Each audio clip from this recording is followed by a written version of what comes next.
The stars stretched endlessly across the black void of space. Each one seemed a tiny beacon of light in a vast ocean of darkness. Yet even in this expanse, there were places that no light could reach. The MothYard was one such place, a graveyard of vessels, once magnificent, now forgotten by the civilizations that built them. It lay adrift in the Orion sector, a region avoided by all but the desperate or the foolish. The first human ship to arrive at the MothYard was the Peregrine. Its crew consisted of scavengers, mercenaries, and exiled dreamers, people who sought fortune in the ruins of others. They knew the risks that the MothYard carried. Tales of strange phenomena and vanished explorers were common, but desperation drove them forward. Fuel was low, supplies were dwindling, and the prospect of salvaging advanced alien tech was too tempting to ignore. The Peregrine slipped into the MothYard like a shadow, weaving between colossal derelicts. Ancient warships lay cracked open like broken eggs. Cargo freighters sprawled out with their hulls gaping wide, as though screaming silently in the void. Each ship had its own story, its own tragedy. But the MothYard was not just a tomb, it was alive with movement. As the crew began their search, strange patterns flickered across their sensors, signals that shifted and morphed into meaningless noise. Objects moved in impossible ways. Engines died unexpectedly, only to reignite moments later. Some thought it was the spirits of the dead, a warning to leave. Others believed it was the remnants of alien technology interfering with their systems, but none could deny the unease that settled in their bones. Among the Peregrine's crew was Captain Lira Mendelson, a hardened woman whose face bore the scars of a dozen battles. She had seen the worst of humanity and survived, but even she felt a chill that she could not shake. She ordered the crew to remain cautious, but determined that they would not leave empty-handed. The risk was worth the reward. Deep within the labyrinth of wreckage, they found it a ship unlike any they had seen before. Its design was sleek, its surface unblemished by time. It floated at the center of the MothYard, as though waiting for them. The crew approached cautiously, scanning for life signs or threats. None were detected. The airlock opened with a faint hiss, as though inviting them inside. The interior of the alien vessel was pristine. Its walls shimmered faintly, as though alive. Strange glyphs adorned every surface, pulsing softly with an inner light. The crew moved carefully, examining everything, recording every detail. They found chambers filled with objects that defied explanation, orbs that floated in midair, devices that emitted soft hums of energy without any apparent power source. It was a treasure trove of advanced technology. But the ship was not as abandoned as it seemed. As they explored deeper, a low hum began to resonate through the corridors. The glyphs on the walls grew brighter, pulsating in rhythm with the hum. It was as if the ship itself was waking up. Panic set in among the crew. Some wanted to leave immediately, others argued that they had come too far to retreat now. Captain Mendelson silenced them all with a glare. Her decision was final. They would press on.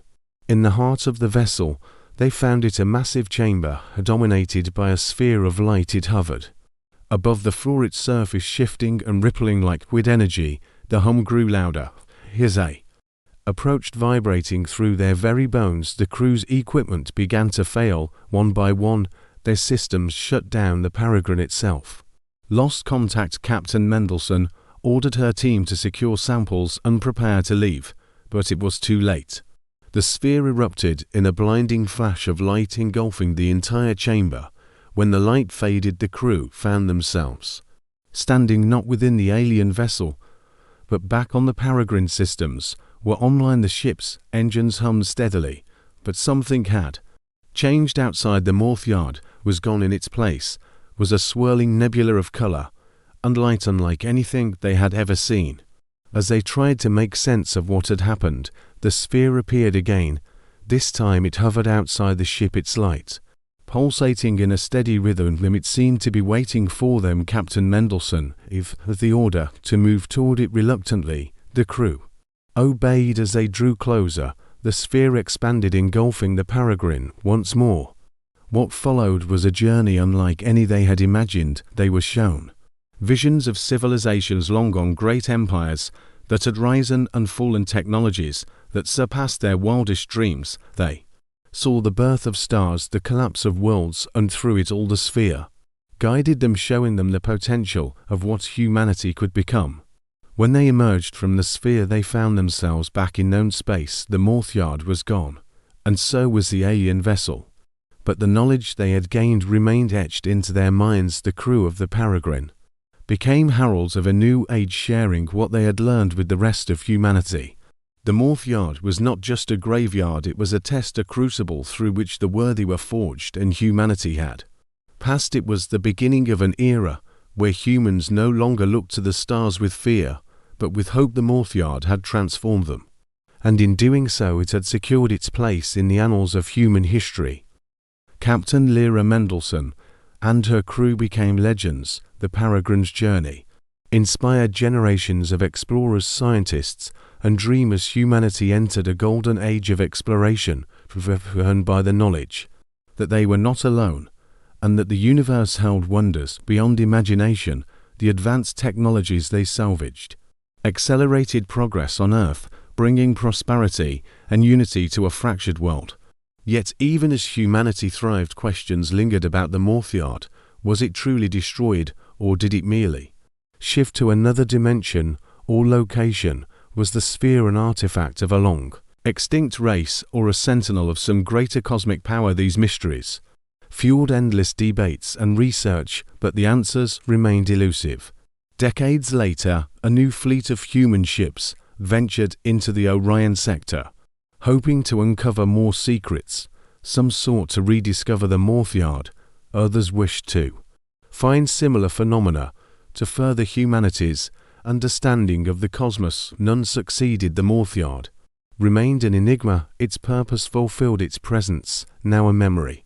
In the end, the story of the MothYard was not about loss, but about transformation. It was a reminder that even in the darkest corners of the universe, light could be found if one was brave enough to seek it. Humanity had faced the unknown and emerged stronger for it, and though the MothYard was gone, its legacy endured, written in the stars and in the hearts of those who dared to dream.